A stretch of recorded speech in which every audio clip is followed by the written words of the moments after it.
we do. All right, duly noted.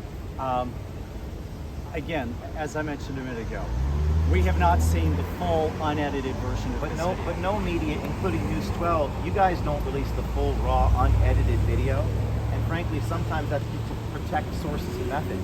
Journalists don't reveal the names of their sources most of the time.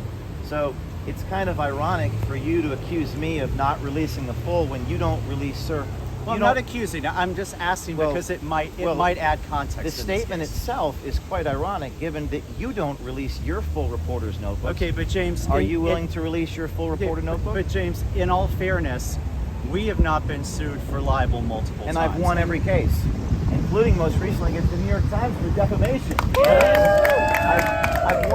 We've won every case at summary judgment and jury verdict, which is something that the media selectively edits out of their reporting about us. What about the Why don't you include, that was an invasion of privacy lawsuit in 2009 against me personally, and there's a big difference between recording someone without their permission and lying about somebody.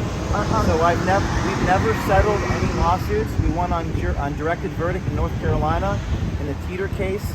We won on motion to dismiss in the New York Times defamation lawsuit, and none of these things were included in the reporting on Project Veritas, which is precisely the selective editing that you're accusing me of. Okay, keep in mind, I'm not accusing, I'm asking. It's actually worse than an accusation, it's a statement of fact. Okay, well, the video is edited. We can agree on that, right? So is your journalism. Okay. So the video is edited. All journalism is edited in a selective James, fashion. My question is, what do we not see in the video? You've seen everything in context. He said what he said. We stand by our reporting of what Bowling said. But what question was he responding to? You see all of those questions in the video, and it's fully in context. And we stand by our reporting the way that any investigative reporter stands by their reporting. And we release more information than any other journalist, and we hold ourselves to a higher standard than any other journalist. Rather than ask these sorts of questions about me, maybe you should be going and doing what we do and go investigate. I mean, if you guys were doing your job, there wouldn't be a need for Project Veritas and James O'Keefe. Yeah. So now they can respond to the truth because that's the truth. Okay, guys. So I respect. It's the truth. You can speak to him afterwards. This is our time. We booked this in advance, so please let us do our thing. And please. Okay, well, I'm asking relevant questions. The school board is going to be asking the same questions. So let me ask you this. Since the school district has announced they're doing a full investigation, will you release the full unedited video to the school board so they can investigate what happened? Well, I'm not going to compromise my sources or my methods. No journalist in the history of media has ever released their full raw reporter notebooks. Well, 60 Minutes doesn't do that. When we're subpoenaed, we do, yes. And we've won on summary judgment and directed verdict. We continue to win all of these cases when we are sued for libel. We continue to win, and these are not reported by News 12.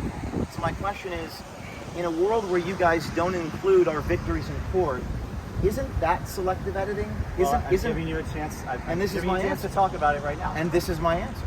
Isn't it selective editing when the media doesn't include our victories in court in reporting on Project Veritas? So my question though, James, if the school board says we really would like to see the entire conversation, would you be open to sharing that with them, or are you saying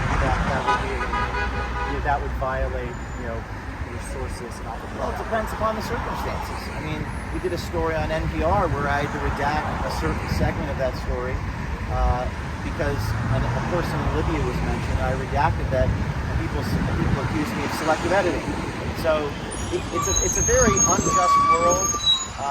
The characterizations of Project Veritas are unfair, but we stand by our journalism, and what we've released should be enough.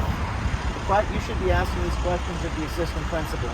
You should be applying as much heat on the school, because like I said, we're just doing the job that needs to be done, that the media should be doing. Well, we're asking them very tough questions, I think, and I appreciate you taking the time to actually come here and answer. A lot of people wouldn't do that. What do you hope happens? What do you hope is the result of what you put out today?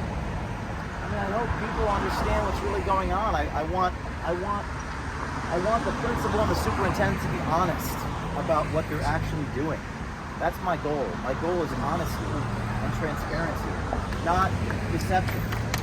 So if they actually, if what the assistant principal said is that what he actually does, then he should just be honest.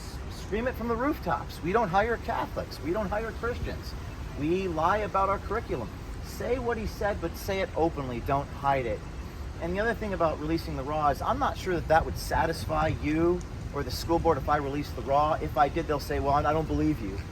Really, no matter what we do, no matter what we do is enough for our critics. They will always be skeptical and engage in sort of conspiracy theories. The man is on tape. He said what he said. We stand by our journalism. We've litigated at Project Veritas all of our cases, and we don't lose in court. Should he be fired? That's up for the people of Connecticut. It's up to them. I'm a journalist just like you. I release the information, and the people need to decide. They need to make their own decisions. Okay. Anything else that you want to add that we did not touch on? Yes, we spoke with the assistant principal yesterday in Port Chester, New York. We're going to be releasing that, and we have another tape coming out tomorrow. So was this something where you went to his home and confronted him? It was in a public place, Okay. a parking lot in Port Chester, New York. Okay. Can you give us a preview of what he told you? Yeah, he said I shouldn't be doing this. You know, he told me that he spoke privately, but he did not deny what he said. He just said I recorded him privately, and to that I said, well, whether it was private or not, did you do it? Did you do what you said? And then he said he's not going to talk to me, and he walked away. Okay. All right. Fair enough. Thank you. All right. I know it's a tough interview. I do appreciate your Oh, candor. I love tough interviews. No, I know you do. But look, Thank you. I appreciate your candor.